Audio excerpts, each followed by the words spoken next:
Updates చూస్తే Polavaram స్పిల్వేలో 41వ gate అమరిక ప్రక్రియ సందర్భంగా ప్రత్యేక పూజల అనంతరం ఏపీ సీఎం మాట్లాడుతున్నారు. లైవ్లో చూద్దాం. ఇక్కడ గేటు పెట్టాం. 41వ గేటుకి ఈరోజు నేను శ్రీకారం చుట్టాను. 48 గేట్లు వస్తాయి. మే 2019 లోపల అన్ని గేట్లు పూర్తి చేయాల్సిన అవసరం ఉంది. ఎగువ దిగువ కాఫర్ డ్యామ్లు వస్తాయి. స్పిల్వే నిర్మాణం ఉంది. కాంక్రీట్ పనులు ఉన్నాయి. ఇంకా తవ్వకం పనులు ఇప్పటికి 63% పనులు పూర్తయినాయి. ఇంకొక 37% పూర్తి పనులు కావాలి. 2019లో 100% అన్ని పనులు పూర్తి చేసి పోలవరం ప్రాజెక్టుని జాతికి అంకితం చేసే బాధ్యత ఈ ప్రభుత్వాన్ని అని చెప్పి కూడా నేను మీకు తెలియజేస్తున్నా. 2019 మేలో కాఫర్ డ్యామ్ ఇవన్నీ పూర్తి చేసి గేట్లు పూర్తి చేసి అక్కడి నుంచి అటు ఇటు గ్రావిటీతో నీళ్లు ఇచ్చేదానికి శ్రీకారం చుడతాం. ఒక మెయిన్ డ్యామ్ ఉంటే అది కూడా పూర్తి చేసి డిసెంబర్కి నీళ్లు ఇచ్చే పూర్తి చేసే బాధ్యత తీసుకుంటాం. చాలామంది చాలా విషయాలు మాట్లాడారు. కొంతమంది అసాధ్యం అన్నారు. పట్టిసీమ పూర్తి చేస్తే రాజకీయాలు విరమించుకుంటామన్నారు. 1 సంవత్సరం నీళ్లు తేలేమన్నారు. నేను ఎవ్వరికీ భయపడకుండా దృఢ సంకల్పంతో ఉక్కు సంకల్పంతో ఈ ప్రాజెక్టు పూర్తి చేయాలని ఒక దృఢ సంకల్పంతో ముందుకు పోయానని చెప్పి కూడా నేను మీకు తెలియజేస్తున్నా. దానివల్ల ఫలితాలు వచ్చాయి.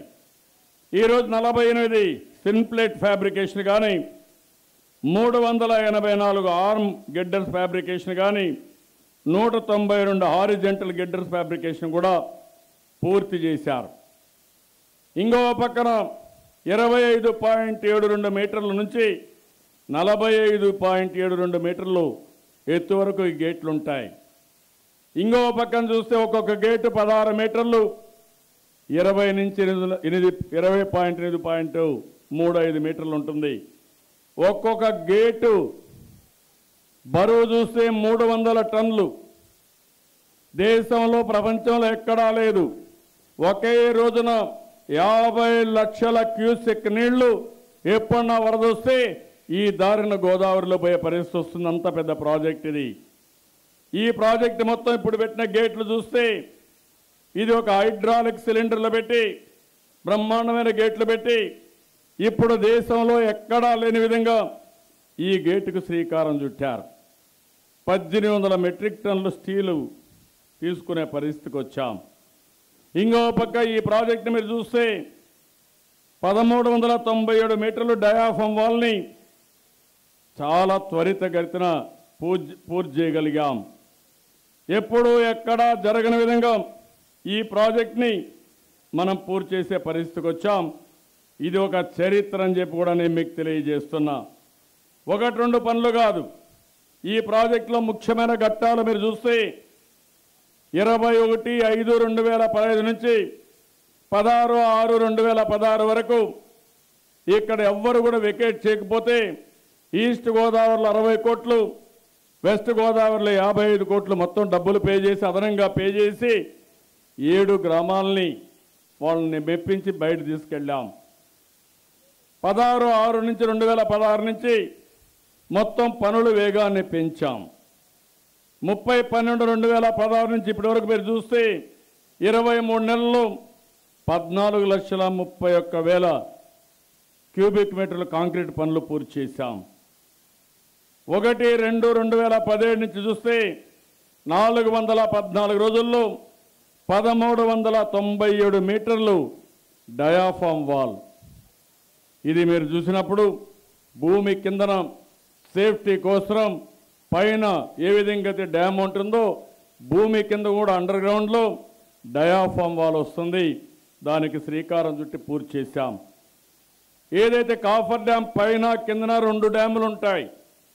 దీనికి సపోర్టింగ్గా ఉంటుంది.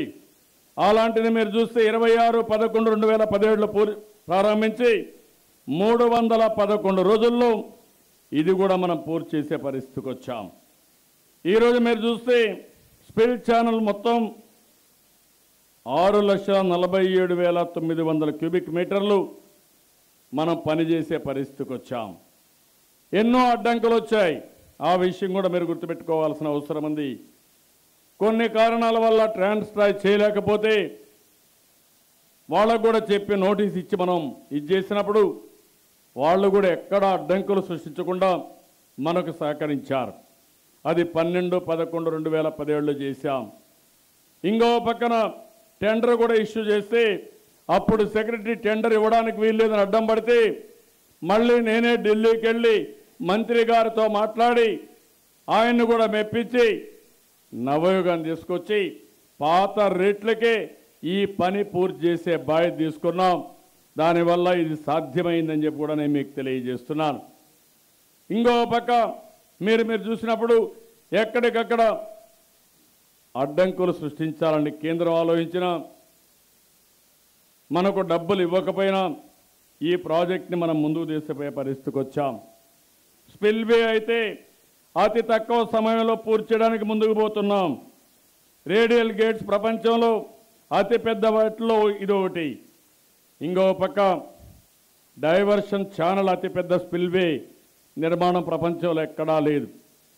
కాంక్రీట్ పనుల్లో మీరు ఒకసారి గుర్తుపెట్టుకోవాలి, 3000 మెట్రిక్ టన్నులు సిమెంట్ ఒక్కొక్క రోజుకి అవసరం.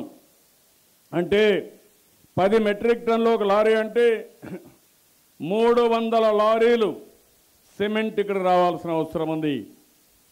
ఇంకో పక్క కొన్ని వందల ప్రొక్లైన్లు కానీ ట్రిప్పర్లు కానీ మెషిన్లు కానీ ఇవన్నీ పనిచేస్తున్నాయి. దీనికంతటికి 150 కిలోలీటర్లు డీజిల్ అవసరం. ఇప్పటి వరకు ఈ ప్రాజెక్టు చూస్తే 63% పూర్తయినాయి.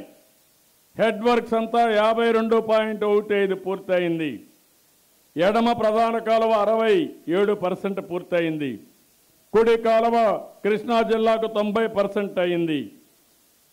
ఇంకో పక్క ఎగువ కాఫర్ డ్యామ్కి సంబంధించి 2050 మీటర్లు జెట్ గ్రౌటింగ్ పూర్తి చేశాం.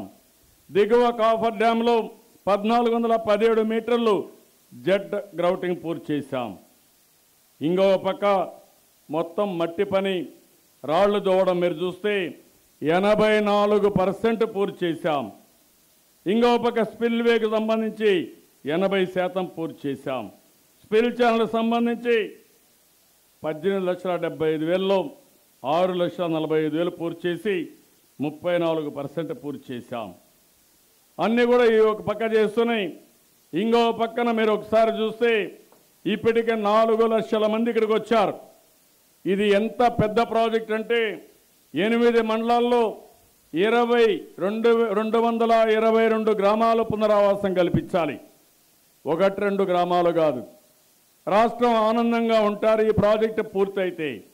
అదే సమయంలో తరతరాలుగా ఇక్కడుండి ఈ అడవులను నమ్ముకుని ఈ ప్రాంతాన్ని నమ్ముకుని జీవనం చేసే 222 గ్రామాలు 1,05,601 మంది కుటుంబాలు పునరావాసం కల్పించాల్సిన అవసరం ఉంది. ఇప్పటికే 3,922 మందికి పునరావాసం కల్పించాం. భూమి కూడా మీరు చూస్తే 1,60,423 ఎకరాలు భూమి భూసేకరణ చేయాలి. ఇప్పటికే 1,10,095 ఎకరాలు చేశాం. గిరిజనులకు భూమికి భూమి ఇవ్వాలి, ఇండ్లు కట్టివ్వాలి, పీడిఎఫ్ ఇవ్వాలి. వాళ్ళు కూడా జీవితానికి సంబంధించిన విషయం.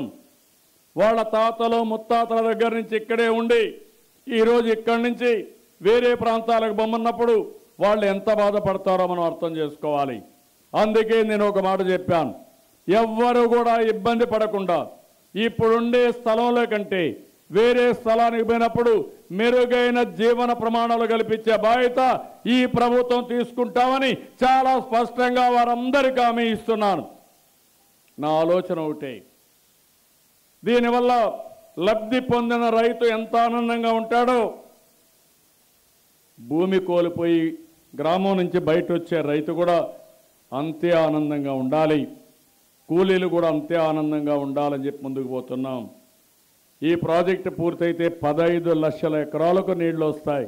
కొత్తగా 25 లక్షల ఎకరాలు కృష్ణా గోదావరి 2 డెల్టాల్లో స్థిరీకరణ జరుగుతుంది. 540 గ్రామాల్లో 29 లక్షల మంది జనాభాకు త్రాగునీరు వస్తుంది. కృష్ణాకు 80 టీఎంసీ నీళ్లు తీసుకుపోతాం. విశాఖ నగరానికి 24 టీఎంసీ నీళ్లు తీసుకెళ్తాం. 960 మెగావాట్ల కరెంట్ ఉత్పత్తి అవుతుంది. ఒరిస్సా 5 టీఎంసీ, ఛత్తీస్గఢ్ 1.5 టీఎంసీ నీళ్లు వాడుకునే అవకాశం వస్తుంది. అన్నింటికంటే ముఖ్యంగా నదుల అనుసంధానానికి ఇది జీవనాడి.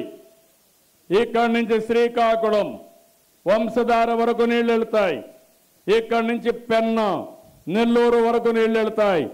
మధ్యలో వచ్చే నదులన్నీ అనుసంధానం చేసుకుంటే నీటి సమస్య లేకుండా ముందుకు పోతాం. రాయలసీమలో తిరుపతి వరకు ఇది గ్రావిటీతో పోతే కృష్ణా నుంచి వచ్చే నీళ్లన్నీ రాయలసీమలో మనం వాడుకునే అవకాశం ఉంటుంది. అంటే ఒక పక్కన నదుల అనుసంధానం జరుగుతుంది, ఇంకో పక్క నీటిని సమర్థవంతంగా ఎక్కడ అవసరమైతే తక్కువ ఖర్చుతో అక్కడ వాడుకునే అవకాశాన్ని తీసుకొస్తున్నాం.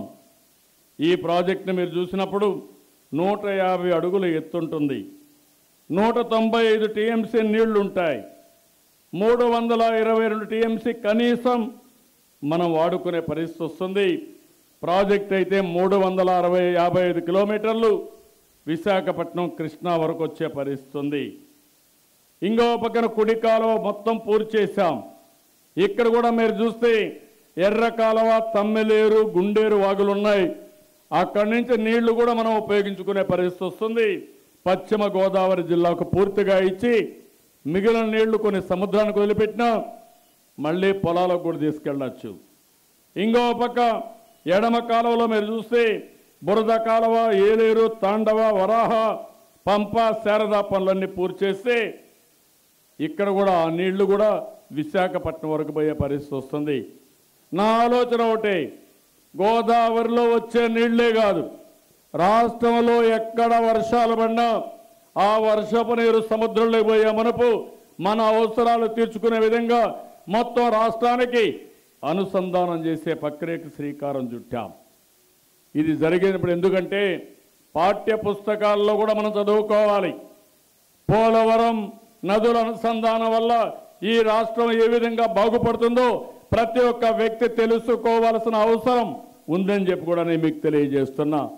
కరెంట్ ఎట్టయితే ఎక్కడో విజయవాడ థర్మల్ స్టేషన్లో కరెంటు తయారైతే మారుమూల గ్రామంలో ఎట్టయితే లైట్ వెలుగుతుందో ఇక్కడుండే నీళ్లు ఎక్కడ నీటి సమస్య వచ్చినా ఆ నీళ్లు మనం ఉపయోగించుకునే పరిస్థితి రావాల్సిన అవసరం ఉంది.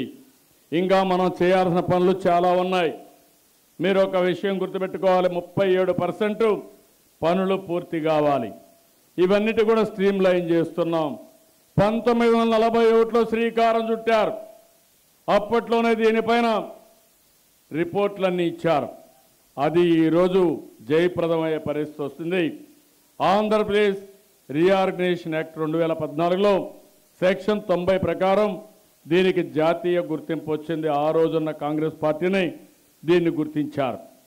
అయితే ఈరోజు ఈ ప్రాజెక్ట్ని నీతి ఆయోగ్ మనకు అప్పచెప్పారు. ఈ ప్రాజెక్టు పూర్తి కావాలంటే ఒక్క తెలుగుదేశం ప్రభుత్వం తప్ప ఎవరూ చేయలేరని ఈ ప్రాజెక్టు మనకు అప్పచెప్పే పరిస్థితి వచ్చారు. అన్నిట్లో కూడా నష్టపరిహారం ఇవ్వడం, పునరావాసం కల్పించడం అన్నిట్లో మనమే ముందున్నాం. అయితే ప్రాజెక్టు పూర్తి కావాలంటే 57,940 కోట్లు కావాలి. ఇప్పటి వరకు మనం ఖర్చు పెట్టింది 15,363 కోట్లు ఖర్చు పెట్టాం. విభజన జరిగిన తర్వాత 10,227 కోట్లు ఖర్చు పెట్టాం. ఇప్పటి వరకు కేంద్ర ప్రభుత్వం ఇచ్చింది 6,727 కోట్లు మాత్రం ఇచ్చారు. ఇంకా 3,500 కోట్ల రూపాయలు మనం ఎక్కువ పెట్టి వాళ్ళు ఇవ్వాల్సిన డబ్బులకు మనం వెయిట్ చేసే పరిస్థితికి వచ్చాం. ఈ విషయం కూడా మీ అందరికీ ఒక అవగాహన ఉండాల్సిన అవసరం ఉంది. రాష్ట్రం మొత్తం ఒక అవగాహనతో మనం ముందుకు పోవాల్సిన అవసరం ఉంది. ఈరోజు ఈ యొక్క ప్రాజెక్టులో మీరు చూసినప్పుడు ఈరోజు రేడియల్ గేట్స్ 48 ఉన్నాయి. టాన్స్ట్రాయ్, బెక్కమ్, అదే మరి ఇంకొక పక్క జర్మనీ నుంచి మాంటనా, వీళ్ళందరూ హైడ్రాలిక్ ఆయిల్స్ అని సప్లై చేస్తున్నారు. ఇంకో పక్క జర్మనీ నుంచి టెన్సా ప్రీ స్ట్రెస్డ్ యాంకరేజ్ సిస్టమ్ వాళ్ళు ఇస్తున్నారు. బుషెస్ అయితే జపాన్ నుంచి తెప్పిస్తున్నారు.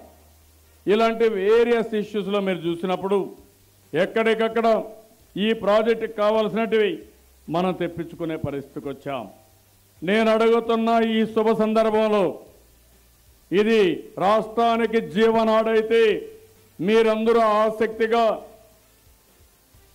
రాబోయే రోజుల్లో ఒక నమ్మకం, ఒక హోప్, ఈ ప్రాజెక్టు వస్తే మా జీవితాల్లో వెలుగొస్తాయి, మా పిల్లల భవిష్యత్తు బంగారు భవిష్యత్తు అవుతుందని మీరందరూ ఆలోచిస్తున్నారు.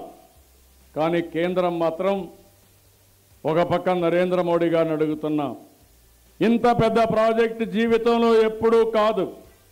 ప్రధానమంత్రిగా నాగార్ సాగర్ కడితే 2 సార్లు వచ్చారు, 2 ప్రధానమంత్రులు వచ్చారు. ఈరోజు మనం ఈ ప్రాజెక్టు పూర్తి చేస్తా ఉంటే ప్రధానమంత్రి నరేంద్ర మోడీ గారు ఈ పక్క వచ్చి చూసే ప్రయత్నం కూడా చేయలే. అంటే ఇది జాతి గౌరవం, జాతికి గర్వకారణం. మళ్ళీ ఇలాంటి ప్రాజెక్టు దేశంలో ఎక్కడా కట్టలేం, సమీప భవిష్యత్తులో కూడా అవకాశం లేదు. కానీ గుజరాత్లో ప్రాజెక్ట్ అంటే ప్రధానమంత్రికి చాలా ఉత్సాహం. కానీ ఆంధ్రప్రదేశ్లో ప్రాజెక్ట్ అంటే ప్రధానమంత్రికి చాలా చిన్న చూపు. ఇది ఎక్కడ న్యాయమని నేను అడుగుతున్నా. ప్రధానమంత్రిగా దేశానికి ప్రధానమంత్రి తప్ప గుజరాత్కు ప్రధానమంత్రి కాదు. ఇది మంచి పద్ధతి కాదు. జాతి గర్వపడే, దేశం గర్వపడే ప్రాజెక్టు ఈ పోలవరం ప్రాజెక్టు. దీనికి పూర్తిగా కేంద్రం సహకరించాలనా లేదా అని మిమ్మల్ని అడుగుతున్నా. ఏం తమ్ముళ్ళు, సహకరించాలనా లేదా? For more updates, please subscribe 99 TV Telugu.